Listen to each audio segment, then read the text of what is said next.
Pag may problema, motor ko naman, hindi naman yung motor niya eh. Ala, itong parang rubber. Dumayan pa yung kamay ko. Hindi pa, veteran no. Start na natin.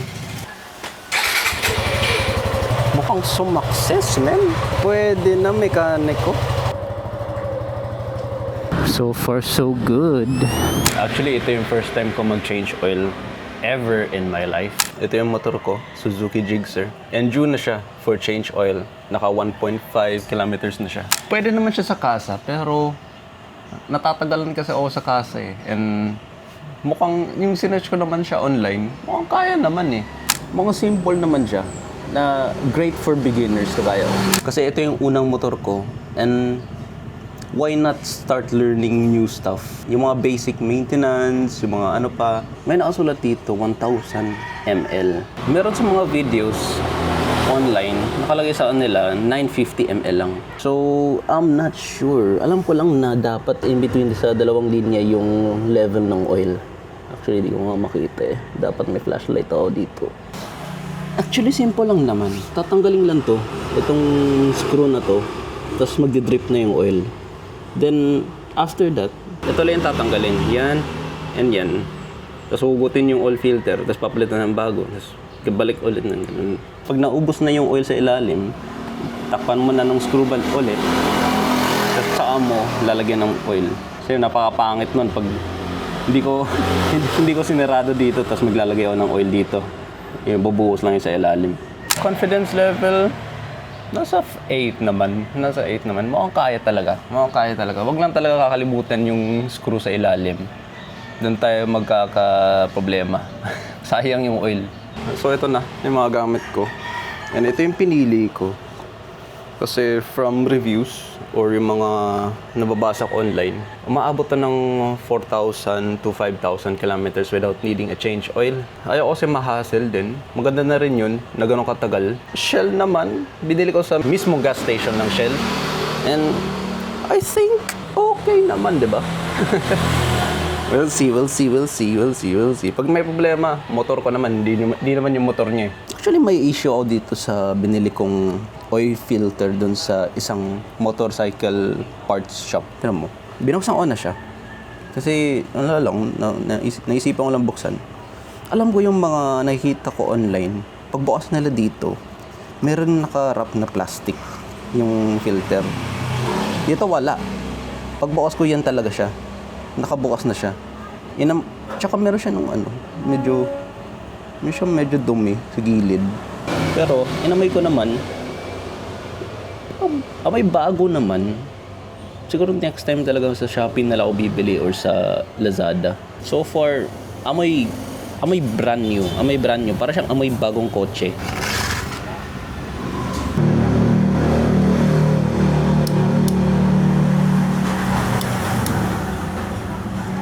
Ito na. Oh, shit. Dumayan pa yung kamay ko. Hindi pa, veteran no. Yikes! Parang merong nakikita yung parang shavings nung makina. Or bula lang yun. Ito na nga yun. Before ko tanggalin yung oil filter, no, naisip ko, nakasulat dito sa engine, 1,000 ml, di ba? Baka kailangan ko talaga ibuhos yung whole bottle. Kasi, tinan mo, kung nakasabi dito na 1,000 ml, probably nakasabi din sa manual na 1,000 ml yung ibubuhos ko. Plus, tatanggalin ko na tong oil filter.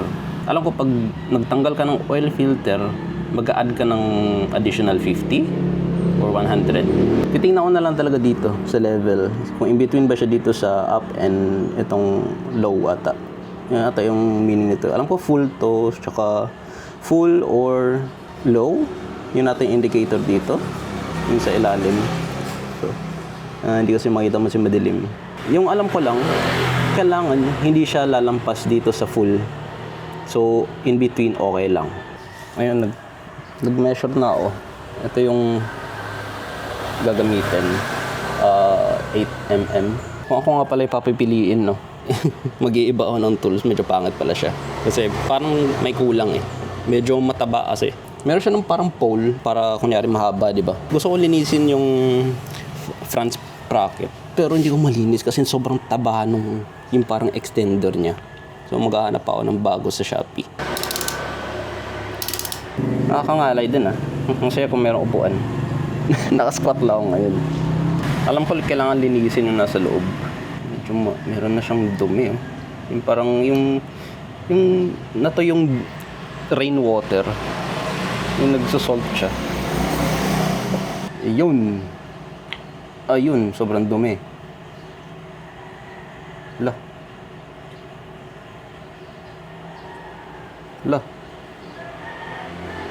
Ala. Nangyari. Ba't parang natuna yung O-ring? Itong parang rubber. Grabe. Ay. Wala pa naman ako nito. Kung alam nyo anong magandang gawin, no? Maybe comment nyo na lang.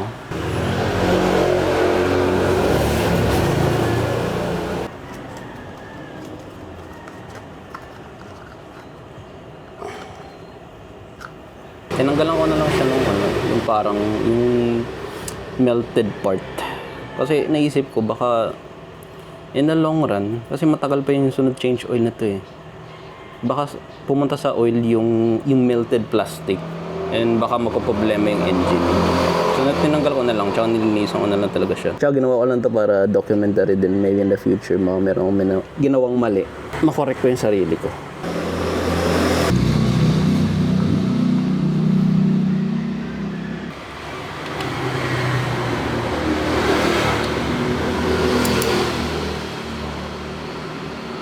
Nakaupo na ako. Hindi kaya yung squat, man. Mali pala yung pinupunasan ko.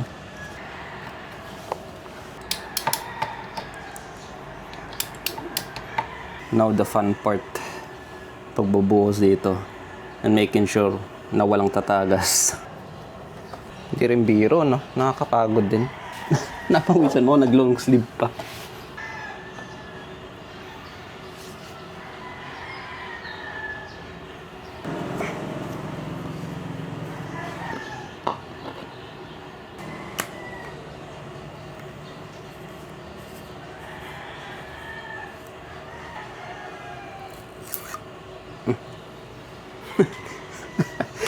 Meron pa.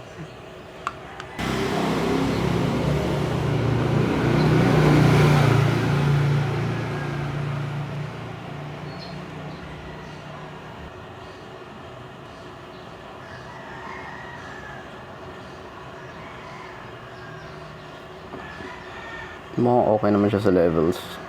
Hindi siya sumobra dun sa full na indicator na linya. Ayan. Sa gitna lang siya. Okay naman.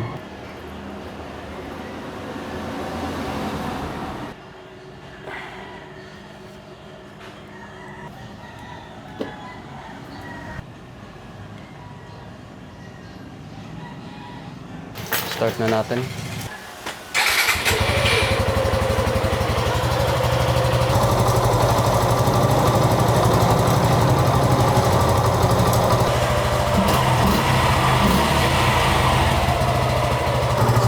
Walang tagas.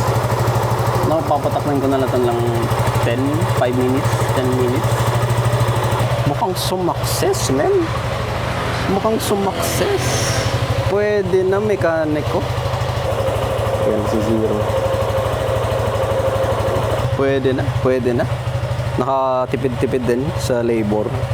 Meron pa naman akong libreng labor doon sa kasa, pero tagal kasi sobrang tagal nung waiting time.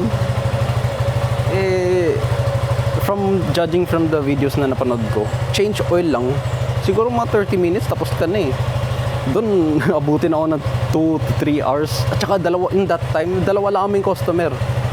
Merong isa, yung parang bago siyang bili ng motor, yung parang bagong startup from siguro yung nakaset na hindi siya tatakbo. Sobrang tagal, brad. Sobrang tagal. 2 hours ako nag-antay para ma-start nila yung brand new bike. I cannot believe it. Nakapag-change oil na ako. Nakakatawa. Yun lang, pero yung parang yung rubber part, para kailangan ko talaga palitan yun. Yun lang ata. The rest, we'll see.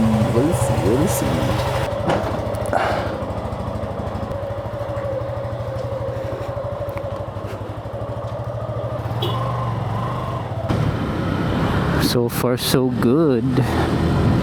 So far, so good naman. Tatry ko yung medyo high RPM. If ramdam na ba yung vibration ulit. Dito.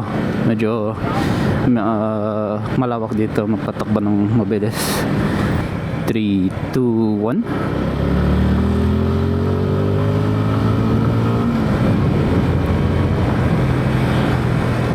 Pero wala na, okay na eh. Hindi okay na siya. Hindi siya masyadong ma-vibrate. So far, so good.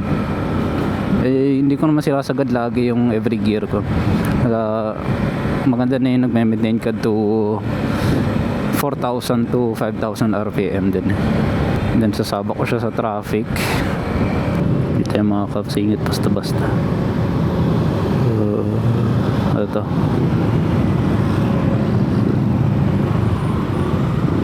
Ito na, sabak sa traffic. Check mo yung may tagas. So far, wala naman tagas. All goods mga pare.